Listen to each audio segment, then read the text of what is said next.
5000 ਤੋਂ ਹੁਣ ਟੀਕਾ ਲਾ ਕੇ ਨੇ ਕਿਉਂ ਅੱਗੇ ਵੀ ਇੱਕ ਬਣਾ ਕੇ ਖੜਿਆ ਇੱਕ ਨੇ ਤੇ ਉਹ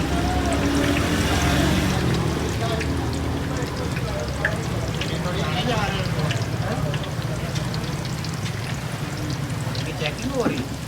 ਆਹੋ ਜੀ ਮੈਂ ਅੱਗੇ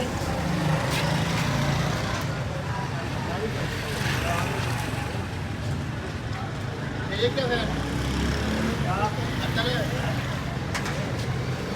लोग कहेंगे कि पैसे से मेरे तेरे अगला कराई वो है कुछ उनके सामने भी जाए